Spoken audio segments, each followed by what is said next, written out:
and Ray Gibson, otherwise known as Ray Gibson. In honor of losing so many greats, including my father, this video is taking me a while to gather myself together to make this one. Yeah, losing parents is especially difficult, and I tell you, losing someone as great as my father was, the legend that he was, is especially tough, because I've had to watch, not had to, but on October 2nd of this year, he passed. And I found myself all night watching videos of him playing ball and people talking about him, about what he meant to them, all men, no women. And it kind of appears to me that the Cardinals organization is trying to hide the fact that there's one more left who was there during his heyday, and that's me. Being transgender is probably the reason why nobody in the media has heard about me, and it was about my dad's fame. My dad was the one who made himself great, along with many other people that were involved in hiring him for the St. Louis Cardinal organization, and encouraging him, and just my mom holding down the fort while he played ball every year. And it wasn't until I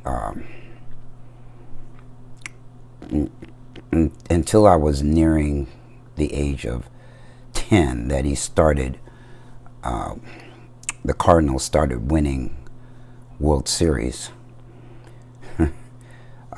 baseball games, and then the whole town would shut down and have a party or parades. There were parades.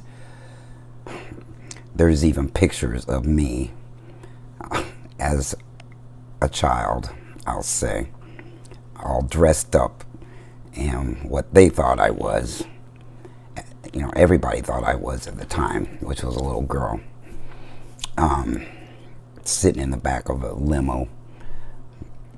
And the one shot that I saw, I actually remember, because we were throwing styrofoam balls out into the crowd with my dad's name printed on them, or somehow transposed onto these styrofoam balls. And I was throwing them out to the crowd, and they were diving in the street to get these styrofoam balls. And I remember asking my dad, why are they so crazy? Why are fans so crazy? See, being on the inside, I never grew up with that mentality, because he was just my dad to me. I didn't understand how famous he was. So I saw him from a different vantage point, and because I wasn't treated like a boy, I didn't get the kind of information that boys got about someone of his stature, someone of his fame. He was one of the greatest baseball pitchers, black baseball pitchers that ever lived. And he fought a mean battle with cancer. He passed from pancreatic cancer. And I got the call on Wednesday that he was doing hospice in his home. And I was home by Friday. And then it took another week before he left. And that week was the most incredibly difficult week of my life. I realized that all along, my dad didn't know me. I didn't know him. My brother doesn't know me. I don't know my brother. His stepmother doesn't know me, and I don't know her. I mean, there was a total disconnect. When I got there, I quickly realized that not growing up in that home with my brother or my sister put me in a strange situation, and it's not a situation I hadn't been in before. There were stretches of time where I lived there for maybe 1 week, 2 weeks at a time, but that wasn't like being there all the time and getting to know him and getting to talk to him and him talk to me. Neither one of us was real good at having intense phone conversations, and so when I went home, I quickly turned all my attention into trying to just talk to him, to tell him things that I had always wanted to say throughout my life, and especially through my transition. I wasn't there for any other reason. I felt like an outsider there because, everybody was talking about things that I knew nothing about, people that I didn't know. Just a lot of that was going on, and everybody's coping mechanism was different than mine. And I was literally on the phone talking to lots of people that were supporting me through that hospice situation that I was not prepared for, not medically anyway. And so I had a lot of support in trying to get me out of my feelings, get me out of my head to talk with him. So I kept going into the room, his bedroom, and trying to talk to him. And I'm sure he heard me. Here's one thing that happened. When I first showed up, I went in the room alone, and I was just looking at him, and I touched him, and he opened his eyes and he said, "What are you doing here, man?" And I said, I'm here to see about you, Dad. I can't tell you what that meant to me, that somewhere along the line he got it, who I am, who I've always been. I was a son he thought he never had. He did have a son that he knew he had after he retired from Major League Baseball. And they retired his name, his number, and he got in the Hall of Fame. Then my brother came along. But all of my life, he treated me like a girl. So did everybody. And, back in the 60s and the 70s, in the Midwest, no less, there was no support. And I had no conscious awareness of what I was back in the day. I knew I was a boy, but I didn't know how to explain that to anybody who would have believed me. They probably would have, excuse me, thought I was nuts, or made fun of me, or I would have gotten in trouble. I mean, who knows what would have happened if I had been more vocal about how I felt when I was young. Nobody could have done anything about it more than they did, which, my dad let me dress up the way that I wanted to when I wasn't in the public eye. So I was splintered into two different ways of being all of my childhood and my teenage years and most of my life. I was a girl in front of the cameras. I was a boy behind the cameras. And living in the public eye made it so that we weren't a communicative family. We didn't talk about things. We didn't get to know each other. Now, I got to know my mom very well after I grew up because the military sent me to the Bay Area where she was living. And we became the best of friends. Now, that's the advantage of being locally present during someone's life, is that you get to know them and they get to know you. You don't have that kind of identity as a child. It's not until you grow up that you know who you are. You begin to discover who you are and are able to communicate beyond, well, to become somewhat friends with your parents.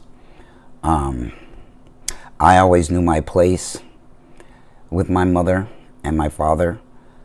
They were the parent, I was the child. I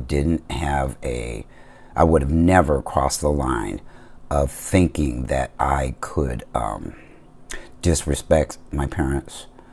And so I didn't.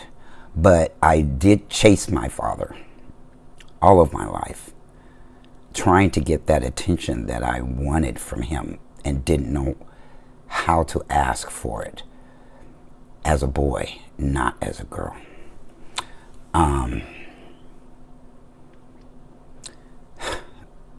It makes me kind of sad that I transitioned so late in life. I was 58 when I started. I had an awareness when I was 54 or 53. Whenever Chaz Bono was on Dancing with the Stars, that's when I became aware and had a word for what I had been experiencing all of my life. So, needless to say, going home for the last time to my hometown. You know, my home was in a different neighborhood, in a different city, in that area. And so going home, I really no longer had a real home. I just had his house to visit. So I went home to his house to see him off, to say goodbye, to tell him how much I loved him.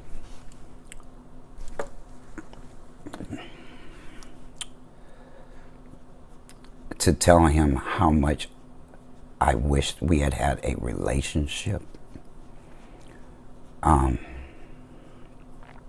A relationship like the one he had with Wendy and Chris.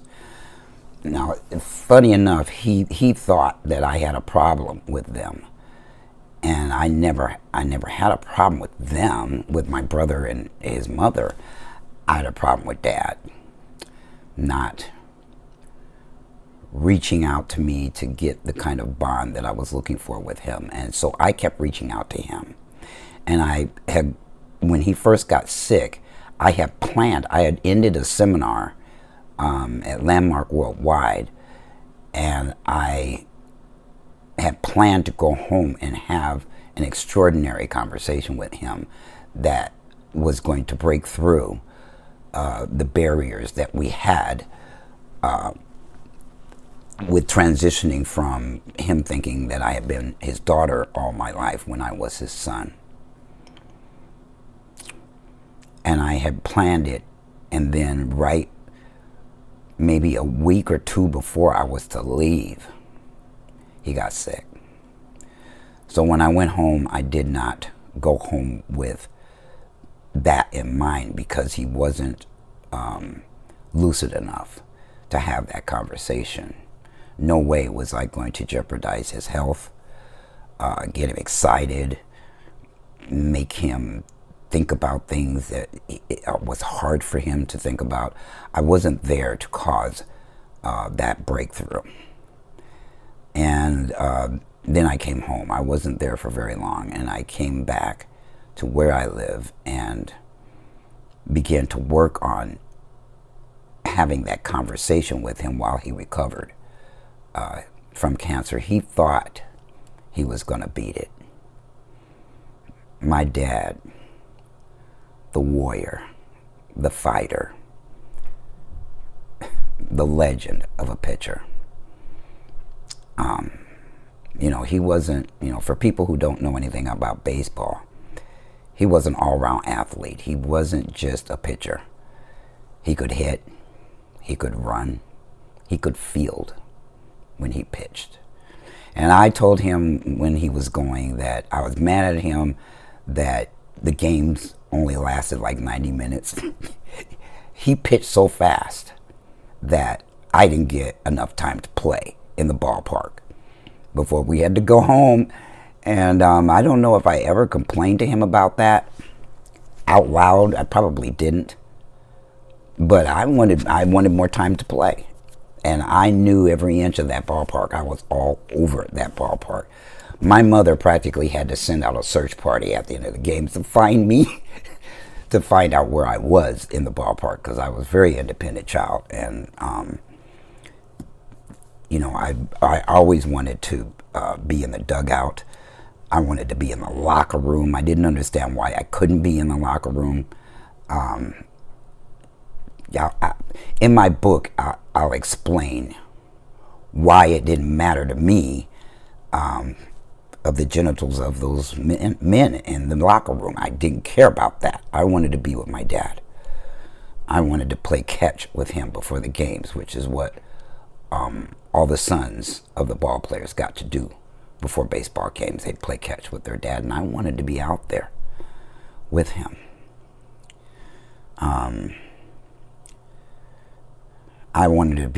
I used to stare at the bat boy and I envied the bat boy, and I wanted so much to wear the Cardinal uniform. Just once,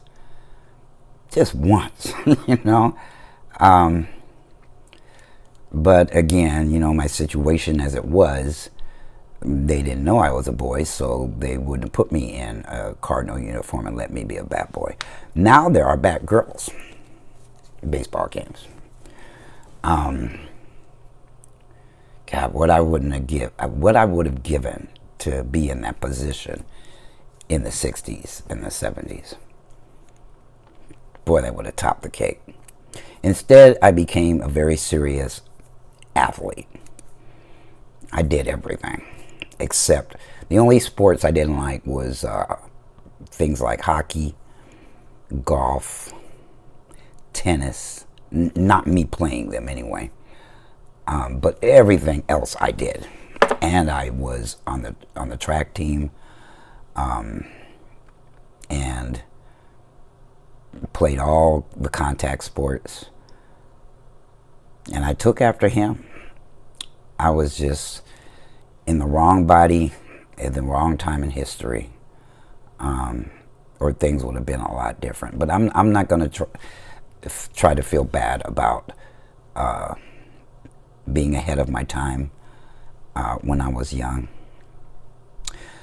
But him passing has just brought up a flood of thoughts and emotions about him and myself. There was something else I was going to say about that. Probably along the lines of things that I was saying to him. And sometimes he had his eyes open and he was looking at the ceiling, because I couldn't have a conversation with him when I went home this time. But I had a heck of a lot of support, and I love and bless each and every one of you that was there for me as all that was happening, because I was out of my element. I was not comfortable in his house. I so very much just wanted my own space, and I ended up doing that anyway. But it's still, I wasn't in my domain. So, you know, being out of town and having all this happen in a place that I wasn't really familiar with anymore made it all the more difficult to handle what was going on there. You know, I did help. Well, you know what? Yeah, I did help one time. I was actually awake and around to see something happen with him where we needed to take care of him. But the rest of the time, you know, my hours were my body was all goofed up because I'm a night owl. And so I would be up late at night and, you know, slept past noon. And that's just my MO. In fact, that's even not my MO. I'm usually asleep all day and I'm up all night. So that got cut back a lot. And I spent a lot of time outside smoking. Yes, I'm a smoker. I know that's, a lot of you'll say, that's terrible, you should stop. And I've gotten it from everybody, including my father, all of my life. He hated that part. At any rate, like I said, it's difficult. This is a difficult time for me. And what made it even crazier is all these other people that are leaving at the same time from Major League Baseball. Lou Brock. The last one was, well, Lou Brock played for the Cardinals. The other guy, Joe Morgan, also another pitcher, I think for Detroit. It wasn't Sandy Koufax, it was somebody else that my dad actually played against. But what makes it so awkward and lonely is that I'm the only one left. That my mother is gone and my sister is gone, and the three of us were there to see everything go down. We were there. Things were happening around us as they were happening around my father. And I've had some real crazy things happen to me all of my life because of being his firstborn and being his offspring.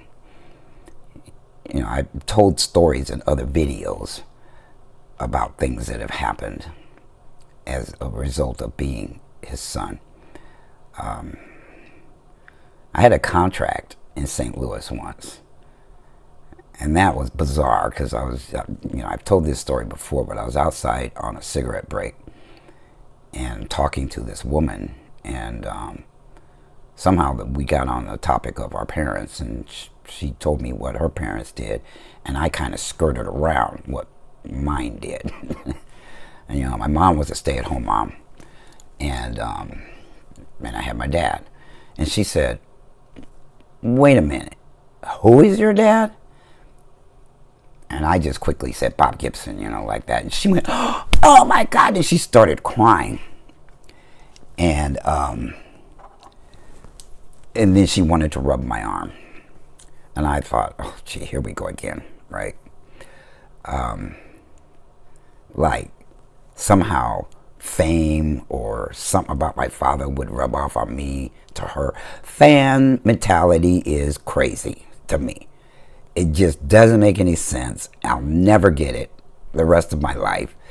I mean, I understand it to a degree, but things like that happening was just so bizarre and just came out of nowhere that a lot of times I didn't even know how to react. My stepmom gave me this ring, which over there. Okay, she said this was the first ring that the Cardinals gave my dad. But it's too small for him to have worn unless he was wearing it on his pinky finger. It fits on my middle finger, right? I'm a little guy. I'm a little guy, and my dad was a big man. So I don't know where. Yeah, I don't know how this fit him. Um, but I was so very grateful that I had tears in my eyes when she gave it to me.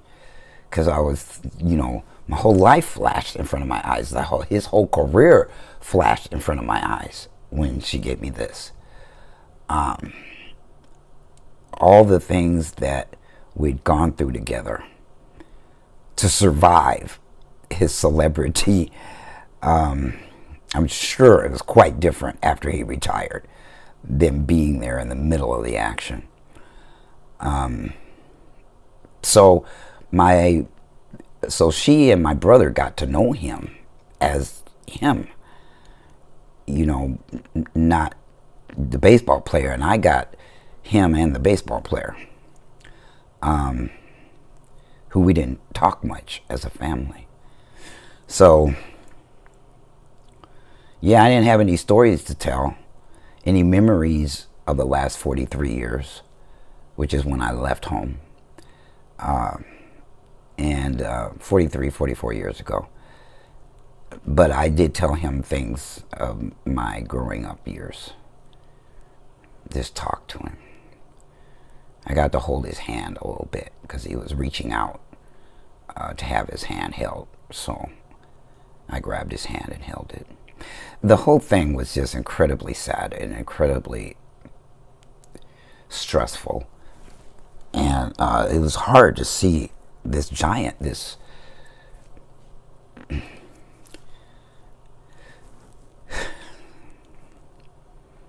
to see my hero go down. And he didn't go down without a fight, folks. He woke up one night and sat up like he was going to get up out of the bed. And, his wife had a hell of a time finding me. And Chris and his fiance were asleep.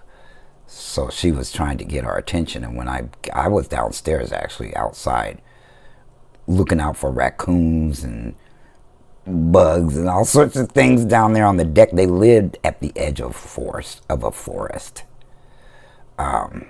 in Bellevue. So that's where I was. And when I came upstairs, Chris and his fiance were standing there. And I said, well, how's Dad? What's going on? She said, go back there. Go see for yourself. So I went back to his room.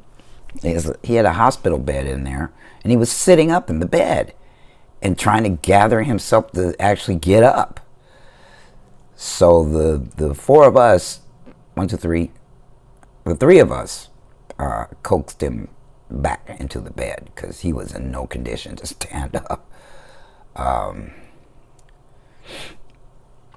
And so we got him back in the bed. But hey, he did not go down. He did not go out without a fight. He would, I was told he was fighting the nurses and everything for all other things to be done, like catheters and stuff like that. He didn't want that neither. And he didn't want a big funeral. He didn't have a big funeral. There may be a big ordeal that the Cardinals are going to do sometime in November. I don't know if I'll be able to go because this trip was very expensive for me, and I don't have that kind of money stashed away for a rainy day. This was my rainy day this year. But so looking at the time,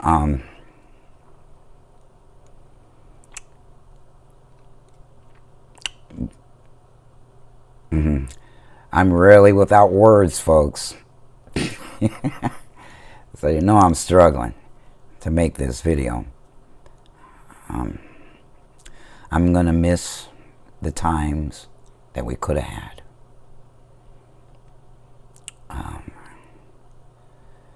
And I'm gonna have to somehow make peace with that we didn't get that chance. I didn't live in the same state, so it was going to be very difficult to have that kind of relationship and conversations with him unless we used the phone, which he didn't like using and I didn't like using. I deal with a lot of people, and if I use the phone, guess what? If I use the phone a lot, I will be spending day and night on the phone instead of getting work done too.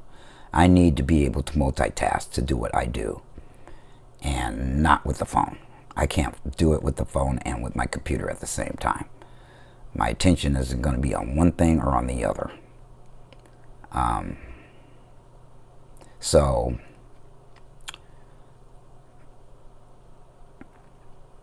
I talked a lot to my friends about how, and my family about how I looked probably more like my mother, but my personality was just like his, which made us do this all my life, all my adulthood, my teenage years and my adulthood. He wasn't expecting a girl just like him when he had a boy just like him. He didn't realize that until I realized that. Well, until 2016 is when I came out to my family. And I wrote him a special letter coming out to him. Actually, it was an email before I came out to the rest of the world. And I didn't really come out to the rest of the world. I just came out to people on my timeline on Fuckerbook. Then when I got banned, I got yanked away from my family, my support structure, system, and a whole bunch of other people. You know, I got adopted by a bunch of Gibsons in South America. I got cut off from them. I got cut off from my children. Some of them, the only way they communicated with me was on that platform. See, my dad didn't know anything about all that. And I wish I could have shared all that with him. But we just didn't have that kind of relationship, folks. We just didn't. I tried my damnedest, but we were too far away from each other to make that work real well. You know, some people talk to their parents every day, even if they're not living in the same city, and that was not the kind of relationship I had with my dad. And then the misgendering and dead naming. Add that on top of the stress of losing him, and I was doing everything I could to lower my blood pressure, because for every person that thought they were the only ones doing that, several other people were doing it too. So you know, everywhere I go where my family is, there's somebody in the family, somebody somewhere who does that. And it's annoying, it's irritating. It feels like a stun gun every time my family misgenders me or dead names me. They don't realize that. They think they're the only ones, and that I should feel for them instead of for myself when it happens. Nah, I'm not feeling for them. They need to fucking get it, and get with the program and learn something about us. Transgender 101, you don't do that to transgender people. Period. I shouldn't have to explain why. I shouldn't have to explain what it feels like after 5 years of knowing you're one way and they're still referring to you another. I am too old to justify myself to anybody, including family members. Either they get it or they don't, and if they don't, I distance myself from them. I do, it's automatic. I did get to have a very intimate conversation with one of my relatives about this, who didn't realize that I had let go with love. I pushed her away with love because of that. Because when we go out together, that would happen in public. And people that were around would be looking around like, who in the hell is she talking about? That outed me, that embarrassed me. It made me feel just totally invalidated. And I would have to because I loved her, I didn't get mad at her at the time, but it did make me back up and not be as accessible and available.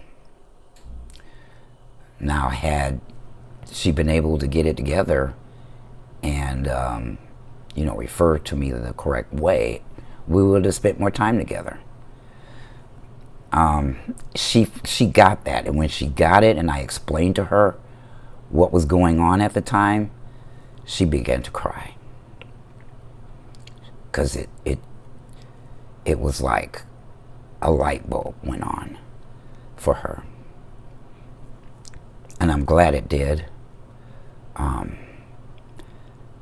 Not all my family does that. But for the ones that are closer to me than others, it has to happen, or I'm not going to communicate as much with them as they would like me to.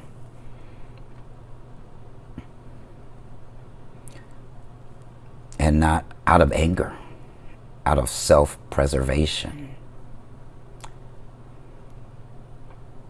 including my dad, including his wife, including my brother, including his relatives, on my dad's side. I didn't really know any on his wife's side. There were people and people around, but I didn't know them. So I would just greet them and just listen. I did a lot of listening when I went home, and just talking to him until he passed. So anyway, that's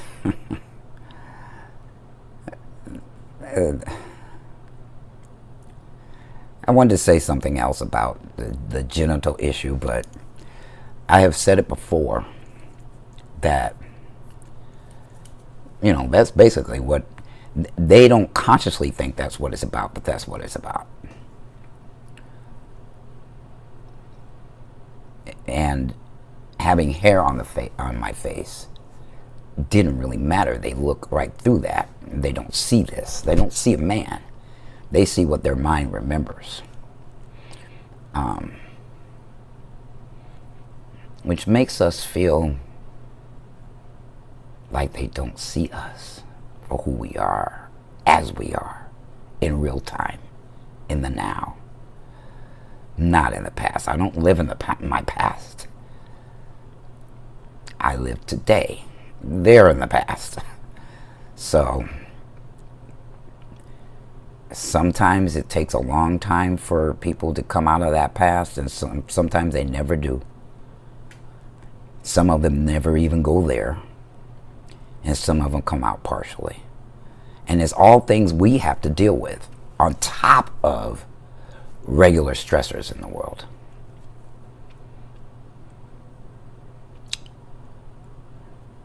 Regular death is regular, but it is hard. Death is part of life, but I've never been good with that. In fact, I was shielded from it in my entire childhood. My parents never took me to a funeral. I never knew who was living or leaving in my childhood. I think I was in my 30s before I ever went to a funeral for the first time, and it wasn't a member of my family. It was a co-worker at my job. And when I was sitting in that church that the services were at for him, it dawned on me, God, wow, this is the first time I have been to a funeral. Guess what the second time was? My mother. That hit me hard. Really, really hard. Because we knew each other. We were friends. We were the best of friends. Vacationed together, went out together, partied together, ate together. We did everything together. So imagine that in contrast to a father that I didn't get to do anything with, hardly. There were some things I got to do during childhood because I chased him all over the country, wanting to be with him, wanting to be next to him, wanting to learn from him. That was my MO. As much as I could, as often as I could, without interfering with school. So to the great Bob Gibson, my father, who I called Daddy until the end, I love you. I'm going to miss you. And I'm really sad that you're not here anymore. It's going to change the trajectory of my story. I no longer have to worry about what he thinks or how he's going to feel about my story being revealed. And maybe the Cardinals will relax about it too and stop trying to hide me.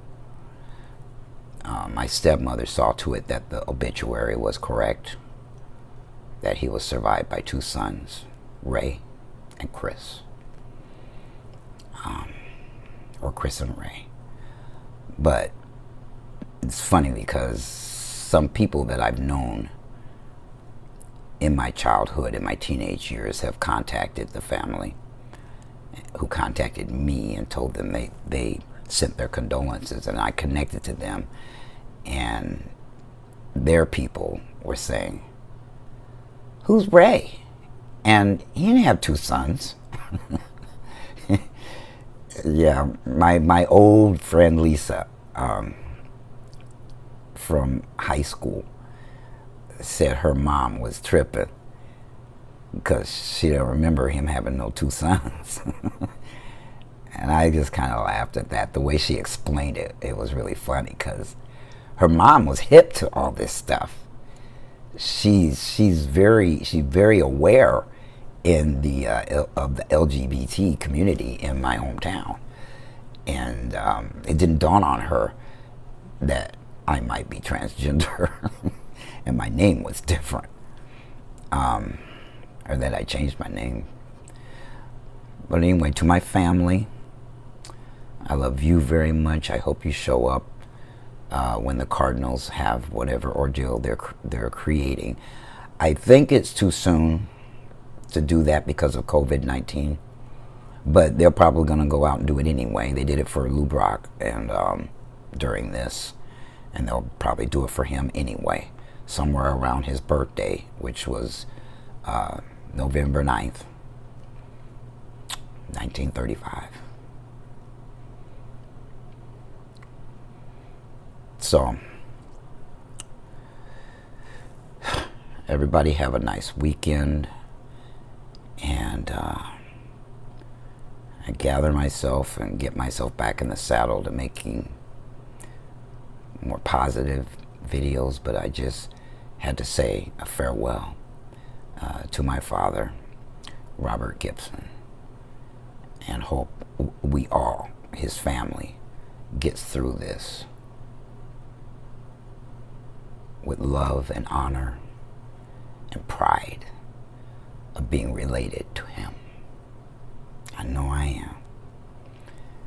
Peace.